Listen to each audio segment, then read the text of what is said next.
What's up, guys, and welcome back to the channel. And in today's video, we're going to be discussing the most overrated fighters in the UFC. That's right, I already did the most underrated fighters in terms of like the dark horses of each division, and now I'm going to be talking about one fighter in each division that I don't think is as good as people say, or as in some cases they're not as good as people said. So it's some of them's going to be like overrated in hindsight, and then some of them are going to be they're overrated right now. So yeah, let's get into it. For flyweight, I've gone with Muhammad Mokaev. Now look, a lot of people don't think he's that good, but overall, I think there was it's sort of in hindsight, because back in the day, there was like so many people saying, Muhammad Mokaev is a future champion, this guy's a problem for everyone. I don't know who's going to beat this guy. He's going to out-grapple everyone. And we've just seen this guy over and over again look kind of shit in fights. Arguably lost to Alex Perez, kind of got embarrassed there. Perez is not even known to be a good grappler anyway. He was down 2-0 against Tim Elliott, got the comeback submission, fair enough. But this guy has just never impressed me. He's never looked good in fights. And I do think he is supremely overrated. He's fighting Manel Cap. And that's a close fight on the odds. On the betting odds, that's like an even money fight. And unless Manel Cap's takedown defense is just awful, then I feel like he should be able to beat him, because Tim Elliott and Alex Perez and Jafel Filo and all these guys are not crazy good grapplers. He took Malcolm Gordon to the third round. Malcolm Gordon is awful. So yeah, Muhammad Mokaev has just never impressed me. Maybe he's got one of those styles where he's just going to keep winning fights by the barest of margins and never look good all the way to a title. But if his current, what he's shown is anything to go by, then yeah, I don't think Muhammad Mokaev is as good as people said he was, or as some people still do say he is now. So yeah, let's move on though to the Bantamweight division. Next up, we got Chito Vera for Bantamweight, and I do not think this guy is even top 10 caliber, to be honest. He's barely a top 10 caliber fighter. He is quite literally the biggest power merchant ever. He is not good technically. His striking, pure skill is not good. He gets hit so easily. He's just got a good chin and he's powerful. That's the reason why he wins. Dominic Cruz was up 2-1 going into the fourth. He was down, he was losing to Frankie Edgar in the grappling. This guy, Rob Font, was beating him, landing way more strikes than him, but then he would just drop him at the end of every round because Font's got no chin. This guy loses so many fights, or doesn't look good in so many fights. People were genuinely picking this guy to beat O'Malley, and I'm like, how? He's awful at striking. His grappling is shit. He gets Corey Sandhagen 10-8'd him in the first round and dominated him on the ground for the first 2 rounds. He's not good at grappling. His striking skill is not good. He's just got a chin and he's tough. So fair enough, he's a really tough dude and he's got power, but he only finds knockouts when guys are just, he got a front kick knockout against Frankie Edgar, who was fucking 39. He got a head kick knockout over Dominic Cruz, who's a part-time fighter. He went distance with Pedro Munoz, and that was a pretty close fight. Munoz was touching him up a lot. He just kind of won on visible damage. This guy is not that good. I think the only reason P had a lot of hype was just because he gets those KOs, and you're like, oh, you can't even finish this guy, so you're in trouble. But Sandhagen danced rings around him, made him look dumb. O'Malley fucking 50-44'd him. I've never thought Chito was that good, honestly. I picked Munoz against him, and even though he won, that wasn't even a bad pick, because he was a minus 250 favourite, and I was like, bro, he's not that good. I think this guy would lose to Mario Batista. I think this guy would lose to he might even lose to Jonathan Martinez. I don't think Chito Vera is that good. Song Yadong would smoke him in a rematch. If Font didn't just get fucking dropped by jabs, then I think he would lose to Font, because Font is a better striker than him. He just kept getting caught with shots and put down. So yeah, and I think Figgy is going to smoke him as well. They're booked now. I don't think he's that good, and I think Figgy's going to smoke him. So yeah, his grappling's mid, his striking skill is mid, he's just got power and toughness, and he's gotten to the top 5 of the division. And yeah, it's weird. I don't think Chito's that good at all. But let's move on though to the Featherweight division. Next up for the Featherweight division, I've gone with Brian Ortega, the Eagle Max himself, and I don't think he's that good. Look, he's got some good jiu-jitsu, and he's tough again. He's got a decent chin, but this guy's technical skill is... How the fuck is this guy ranked number 3 in the world? It actually baffles me. He's okay, I guess. He's decent, but it actually surprises me how he's able to win fights. Yair Rodriguez was smoking him and should have won, but he was just retarded and just can't defend takedowns. But Ortega's striking is fucking awful. Like, it's not good. He gets beaten up and pieced up so easily. He gets dropped. He gets cracked. If he didn't have a good chin, he would literally get KO'd in every fight. That's the only reason he doesn't get slept, is because he's so hittable, but he's just got a solid chin. Even his grappling is, like, okay. Like, he got a submission against Yair Rodriguez, but, like, when does... Like, he's got some submissions back in the day, but, like, I swear this guy's grappling doesn't look that good. He had Volk in a close submission attempt. Volk got out of it, beat the fuck out of him on the ground. Ortega's just never been that impressive to me, and people were talking... After he beat Yair, people were talking about him versus Ilya. Like, Ilya wouldn't fucking KO him in the first round. So, yeah, there's a couple good shouts here. Like, I think Movsar Evloev is overrated. I think Josh Emmett is pretty overrated too. I think Giga Chikadze is a little bit overrated. But, yeah, I've gone with Ortega, the highest ranked guy out of those ones. I don't know how he's above Evloev in the rankings as well. I don't think he's that good. I think it's the similar situation with lightweights where him, like Yair, these guys, they all that have been at the top for a minute, they fight each other and then win and then lose and then win. But they don't fight the other guys outside of that. Like, I think if Ortega fought Evloev, he would lose. I think if Ortega fought Arnold Allen, he would lose. I think if he fought Diego Lopez, he would get smoked. I think even Aljo would probably be able to beat him, maybe. So, yeah, I don't think Brian Ortega is good at all. Let's move on, though, to the lightweight division. Next up for lightweight, I've gone with Jalen Turner. Now, this is not like right now, because right now I think everyone's kind of caught up that Jalen Turner is not that good. But I think in hindsight, this is more of a hindsight pick, Jalen Turner has just never been that good. He got fucking smoked when he fought at welterweight against Luque, who's not even a top 10 guy. Luque was pretty solid back in the day. But at lightweight, like, this guy gets some quick finishes against fucking bums. Like, he finished Jamie Malarkey. In hindsight, Malarkey's awful. He beat Brad Riddell, who's literally a fucking bantamweight. I swear to God, Brad Riddell's literally the size of a bantamweight. And doesn't fight half the time. He's a part-time fighter. He finished Bobby Green, because Bobby Green fights with his hands down and had a speed disadvantage.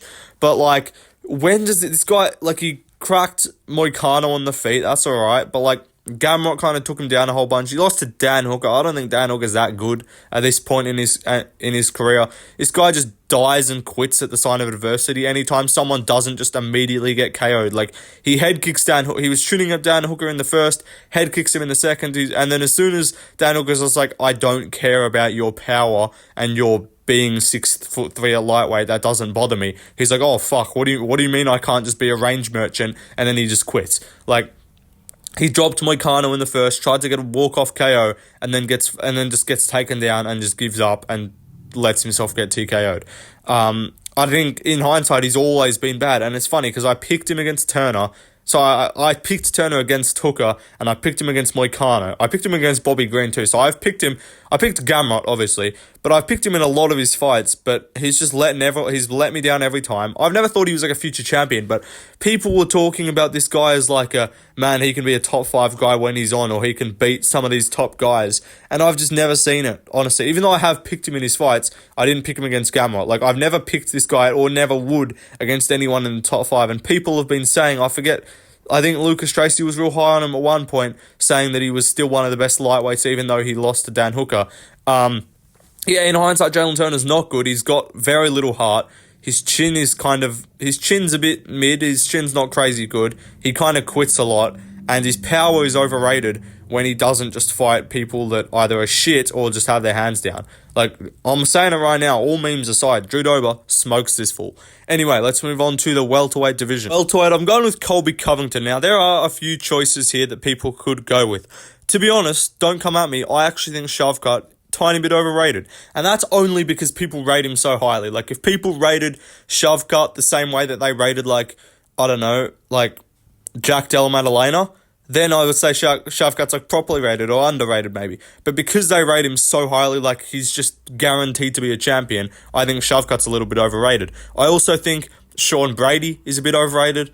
I don't think people rate Ian Gary that highly, so I wouldn't say he's super overrated.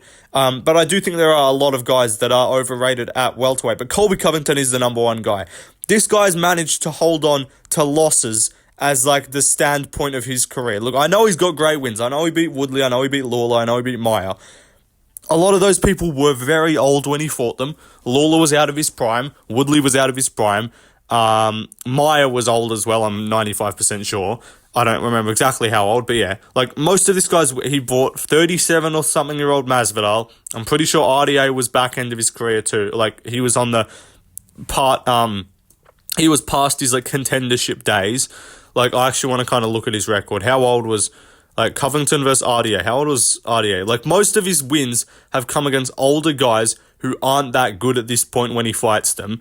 And then he holds on to losses to Kamaru Usman as the standpoint of his career. Now, fair enough, he did very well in both of those fights. But he's managed to just, like, get a thing as, like, for, like, years, this guy's the second best welterweight. And he probably kind of was. But, like, how old was RDA at the time? This was June.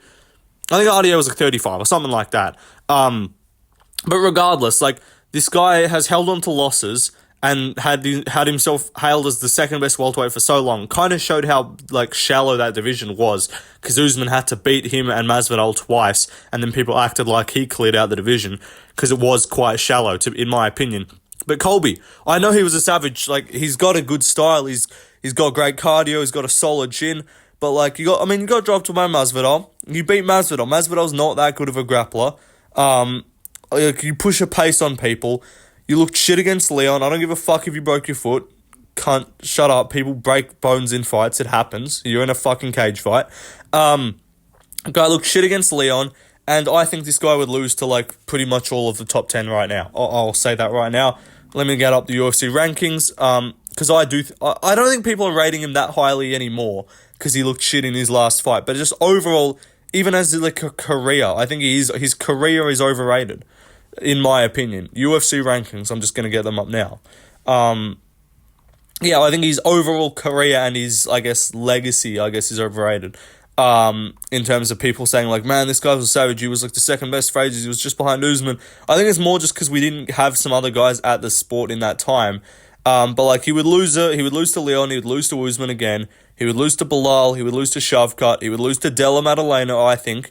He would lose to Gilbert Burns, my personal opinion. I think Ian Gary beats him. I think Sean Brady's overrated, but still could beat him.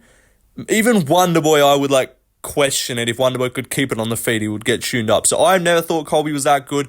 Picked Leon against him comfortably. I thought those odds were way too close. And yeah, I think Colby's style is overrated if you just have good takedown defense and don't, like, he's got great cardio. That's, in my opinion, that's obviously his best attribute. He's got great cardio. But I don't think, even in hindsight, Usman is a guy with a lot of flaws. Like, people act like Usman's some, like, beast on the feet. Like, Colby's fights, a lot of them are against wrestlers or grapplers that are just, like, not that good. And then when he fights strikers, if he fights a striker like Masvidal who's got no takedown defense, obviously he wins.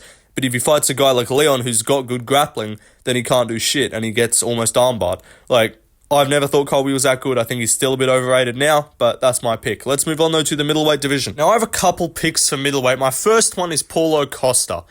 I don't think Costa is good, honestly. At this point in his career, look, Romero fight, great performance, great win. But after the Izzy fight, and I don't think Izzy's that good too, after the Izzy fight, he's just looked shit. He lost to mediocre Marvin. That's not a good look. Marvin Vettori's awful. He beat Luke Rockhold, who's not good. He's old at that point. Who's no chin. Rockhold couldn't finish him. And then he lost to Whittaker, and he had a spinning wheel kick moment. But if that hadn't happened, then that was like just a clean 30-27 Whittaker with Costa just swinging some slugging shots with his big arm punches. Like, that's what that fight was if you take away that spinning kick that rocked Whittaker. Because Whittaker is also a pretty chinny guy. Who was coming off a loss, who probably didn't have as much confidence. But yeah, Whittaker won that fight pretty comfortably in the second and third. Costa, his technical striking is awful. I think his power is super overrated as well. People act like he's some knockout guy. People like he's going to knock out Strickland. I mean, he might, like, volume TKO him if he cracks him and then just swarms him. But I really don't think he's going to beat Strickland at all. I think his technical striking is awful. His defense is terrible. Izzy picked him apart. Whittaker was landing easy on him in the second and third. Marvin Vettori outstruck him over 5. So yeah, I don't think Rockhold was literally, like, hands on his fucking knees, breathing heavy, and was able to just swing big loop and right hands and land on him. So yeah, I don't think Costa's that good. I think he's extremely overrated, and I think Strickland's going to school him 50-45 or get a finish. But I've got a couple more picks to talk about. Now, this one's more of a hindsight pick, but Roman Dolidze is completely awful at fighting, and I have no idea how he's a ranked middleweight. It's actually crazy. He beat Jack Hermansson, who was schooling him, and then decided to shoot a takedown and got fucking put in some jiu-jitsu shit. Apart from that, he's done nothing. He beat Phil Hawes. Good job. Like, he got fucking smoked by Amavov. Never had a moment in that fight at all. The closest he came to winning was by DQ when Amavov kicked him on the ground. He was booked to fight Fluffy Hernandez. I think he would have got smoked in that fight. And then there was rumors about him fighting Michel Pereira. He would have got actually obliterated and KO'd in a minute. Yeah, Dolidze's not good at all. His striking is dismal. He fought Vettori and made Vettori look solid. And all he did to make people think he won that fight was just smile menacingly and swing arm punches. He's not good. Have you seen this guy spar Strickland? He's literally just a punching bag in the gym for Sean Strickland. He's not good at all. Roman Dolidze, how the fuck is this man number 11 at middleweight? It's embarrassing. But let's talk about one other person at middleweight. Israel Adesanya is overrated. His skill is mid as hell. He only gets KOs when you run at him with your hands down, or if you're Costa, who's shit. He has boring fights 90% of the time when he isn't able to get KOs, and he gets outstruck and sometimes outboxed by fighters with a reach and speed disadvantage. This guy's mid as hell. He just wins fights because people don't know how to deal with leg kicks at range, and there's no good grapplers at middleweight. That's why he hasn't lost. That's why he didn't lose for ages. As soon as he went up and fought Blachowicz, got outboxed, got out wrestled. He arguably lost to Romero. He arguably lost to Whittaker in the rematch. Whittaker had like a 6-inch reach disadvantage and out-jabbed him in that fight. Then he fights Cannonier, who gives him a ranged kickboxing match. Obviously, I'm not even going to credit the Vettori win. Vettori's awful. He fights Cannonier, who gifts him a ranged kickboxing match instead of trying to do anything. Yep, again, another status quo leg kick performance from Adesanya. Then he fights Alex Pereira, and that was good. That was a pure kickboxing match. Fair play. Even though that first fight he lost, that was, I think, more impressive. That first 4 rounds was more impressive than the Cannonier and the Vettori title defenses combined. And the Romero fight, I'm not even going to count because you did nothing. You didn't even fight him. And you lost to Whittaker in the rematch. Then he KOs Alex, fair enough. That, again, only gets KOs when cunts run at him with their hands down like a spastic.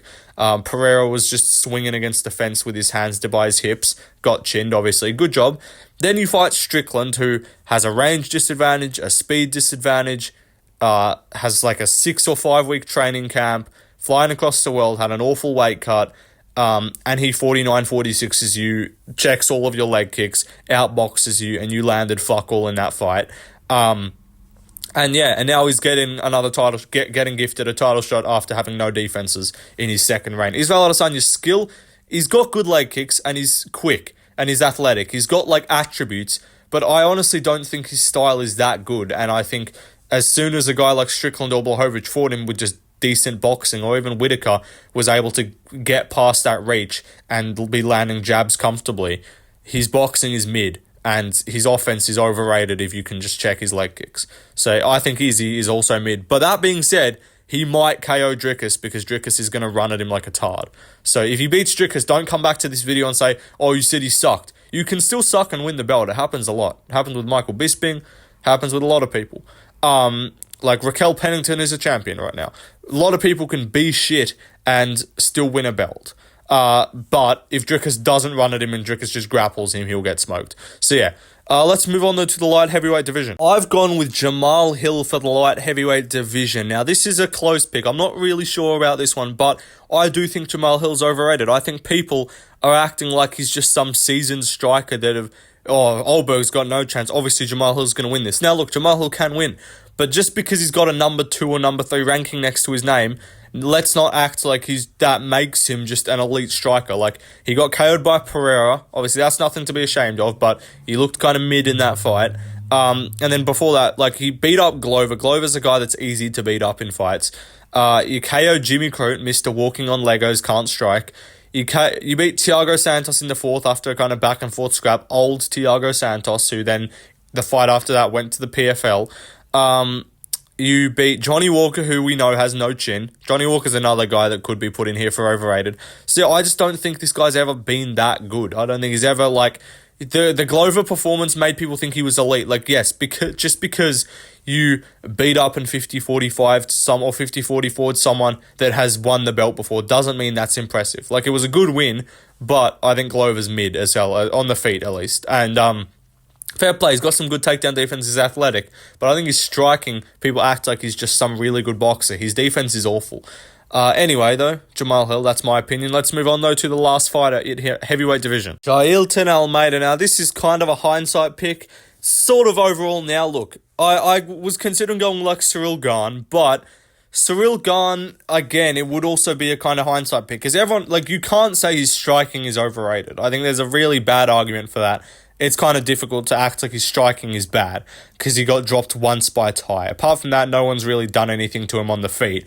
We've known his grappling's not good. Francis took him down, and then John Jones took him down, subbed him easily. I think he kind of shit himself in the Jones fight, but Almeida, this guy is unable to win. Like, bro, the Lewis fight was already shit as it was, but if you just, like, impose your will a little bit, and you feel just, like, a bit bigger than him, and don't, like, and have any more than, like, literally white belt level jiu-jitsu, then you can beat this guy. Like, he took down a bunch of fat men and subbed them.